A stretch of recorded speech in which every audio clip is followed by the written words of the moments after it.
दोस्तों, यह तो हम सभी जानते हैं कि दिमाग और मन को चुस्त रखने के लिए शरीर को थकाना बहुत जरूरी है। जब भी हम कोई शारीरिक गतिविधि करते हैं या कोई खेल खेलते हैं तो हमारा मन चुस्त हो जाता है, हमारा दिमाग सक्रिय हो जाता है और तेजी से काम करने लगता है। लेकिन इनके अलावा और क्या क्या तरीके हो सकते हैं जो हमारे मन को शांति प्रदान करते हैं और दिमाग को सही से काम करने के लिए सक्रिय कर देते हैं? वो कौन सी बुरी आदतें हैं जो हमारे दिमाग, हमारे मन को अंदर तक खा जाती है? हमारा दिमाग हमेशा थका थका महसूस करता है। आज के इस वीडियो में हम इन्हीं बुरी आदतों के बारे में जानेंगे जिससे हम अपने मन और दिमाग को हमेशा के लिए चुस्त और सक्रिय बना सकते हैं।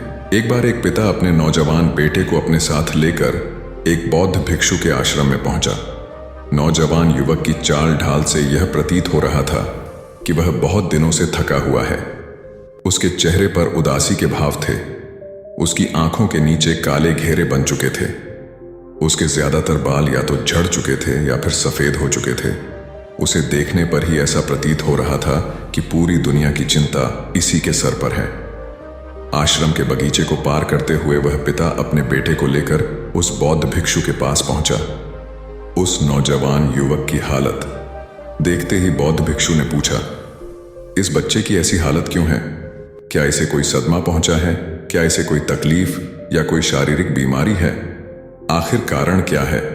नौजवान है लेकिन अपनी उम्र से बहुत ज्यादा बड़ा लग रहा है।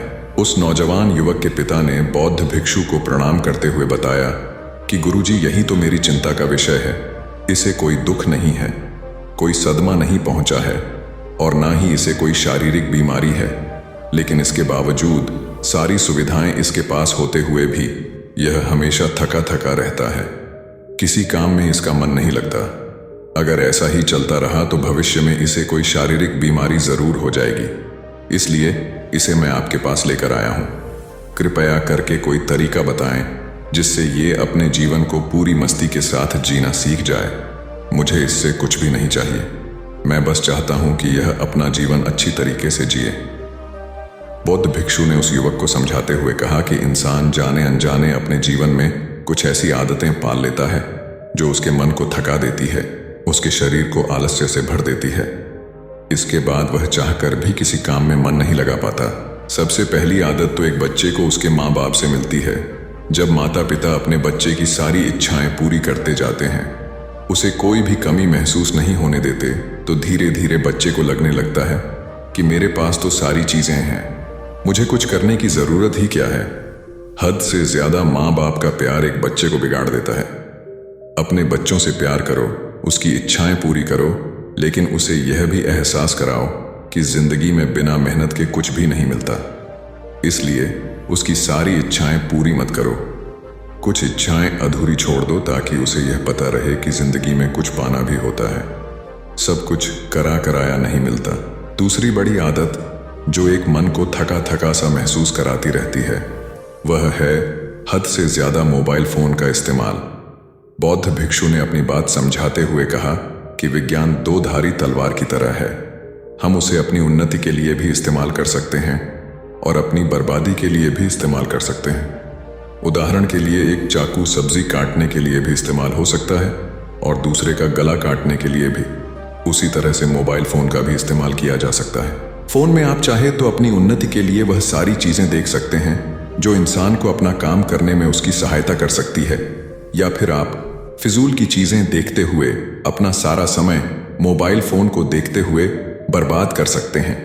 आपने कभी ख्याल किया हो कि जब आप अपना मोबाइल फोन इस्तेमाल करते हैं तो आपको पता भी नहीं होता है कि आप क्या देखने के लिए मोबाइल फोन का इस्तेमाल कर रहे हैं। आपके सामने जो कुछ आता जाता है आप उसे ही देखते हैं और यही आपके समय को बर्बाद करता चला जाता है। आखिर में आप पाते हैं कि आपका दिमाग और आपका मन पूरी तरह से थक चुका है। इसीलिए मोबाइल फोन का इस्तेमाल सीमित समय के लिए ही करें।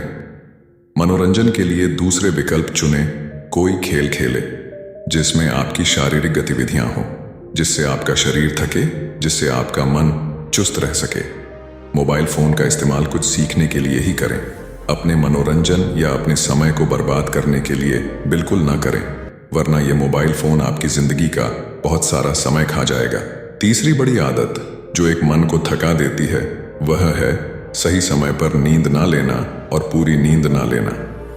कुछ लोगों की तो काम की वजह से मजबूरियां होती हैं कि वह रात में देर तक जागते रहते हैं, लेकिन कुछ लोग यूं ही बेवजह या तो मोबाइल फोन को देखते हुए, किसी से बात करते हुए अपनी रात्रि का बहुत सारा समय यूं ही बर्बाद कर देते हैं।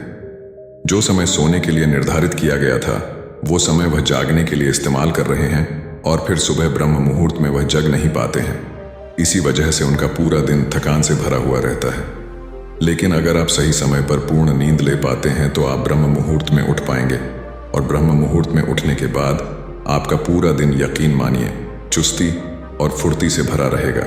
चौथा बड़ा कारण जो आपके मन की थकावट का कारण बनता है वह है एक लक्ष्य निर्धारित ना होना।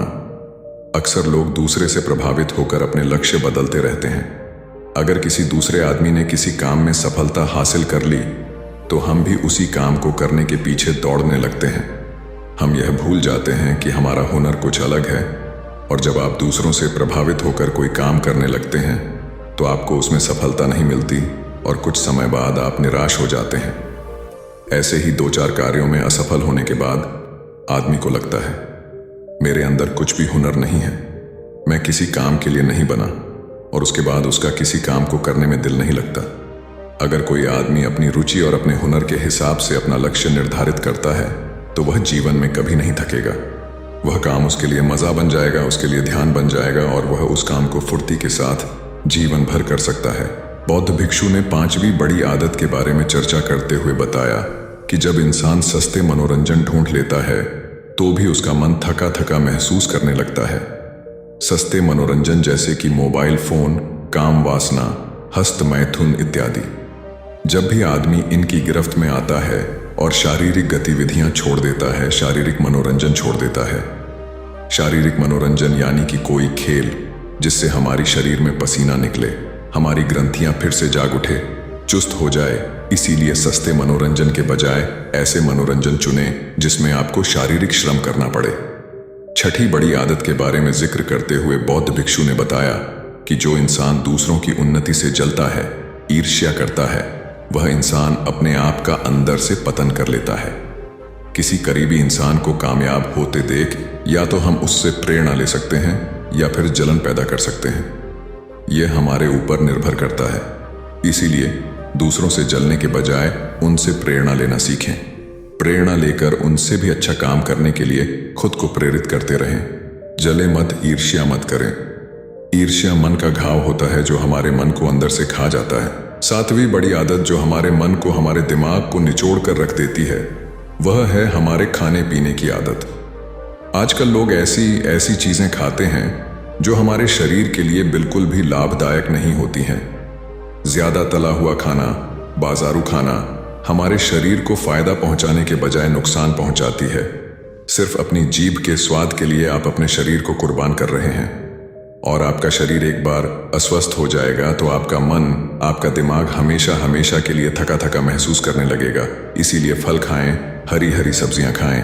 खाने के लिए इतनी सारी चीजें हैं, तो सिर्फ अपनी जीभ के 2 मिनट के स्वाद के लिए हम अपने शरीर को अस्वस्थ करने पर क्यों तुले हुए हैं? जरा सोचिए। अच्छा खाना खाएं, फुर्ती से भरे रहे, चुस्ती से भरे रहे। आखिरी बड़ी आदत के बारे में चर्चा करते हुए बौद्ध भिक्षु ने बताया कि जो लोग अपने भविष्य या फिर अपने अतीत में अटके हुए होते हैं वह लोग आज में कभी भी नहीं जी पाते हैं, और जीवन तो आज मैं ही जीने का नाम है। कल को अगर कुछ बुरा हो जाता है, कुछ भी गलत हो सकता है। जीवन का कोई ठीक नहीं है, कब आपकी जान भी जा सकती है। तो आप यह नहीं सोचेंगे कि मेरे साथ ऐसा क्यों हुआ। आपको वह पल याद आएंगे जो आपको जीने के लिए मिले थे, जो आपने गवा दिए, ऐसे ही बर्बाद कर दिए। चिंता में, फिक्र में, और वह फिक्र किसी काम की नहीं थी, क्योंकि किसी पल भी कुछ भी हो सकता है। चाहे हम कितनी भी अतीत के बारे में कितना भी सोच लें, हम उसे बदल नहीं सकते। और जिस चीज को हम बदल नहीं सकते, जो हमारे हाथ में ही नहीं है, उसके बारे में सोचकर समय क्यों बर्बाद कर रहे हैं। हमारे हाथ में जो कुछ पल, आज के कुछ पल जिनको हम जी सकते हैं या फिर उनको चिंता में बर्बाद कर सकते हैं। वर्तमान में जीने का नाम ही जिंदगी है, और अगर आपने वर्तमान में जीने की आदत डाल ली तो आपका मन इतना फुर्ती और इतनी ताजगी के साथ भर जाएगा कि वो दुनिया आपको दिखेगी जिसकी आपने कभी कल्पना भी नहीं की होगी। सिर्फ एक छोटी सी आदत, वर्तमान में जीने की आदत, आपका पूरा जीवन बदल सकती है। आखिर में उस नौजवान युवक के सर पर हाथ फेरते हुए बौद्ध भिक्षु ने कहा कि अभी भी कुछ नहीं बिगड़ा बेटे, पूरा जीवन तुम्हारे सामने है। जो बीत गया उसका अफसोस मत करो, वह बदल नहीं सकता। तुम अपने जीवन को बदल सकते हो, उसके बारे में नई सोच पैदा कर सकते हो, अपने भविष्य के लिए एक नई दुनिया बना सकते हो। तो आज से ही अपने जीवन के बारे में सकारात्मक सोचना शुरू कर दो। तुम्हारा जीवन कुछ समय में ही बदल जाएगा। तुम्हारा मन और तुम्हारा दिमाग फिर से चुस्ती से भर जाएगा, फिर से स्फूर्ति लौट आएगी। दोस्तों, अगर आप और बौद्ध भिक्षु से सहमत हैं तो कमेंट में लिखकर जरूर बताएं और इस तरह के वीडियो चैनल को जरूर सब्सक्राइब करें।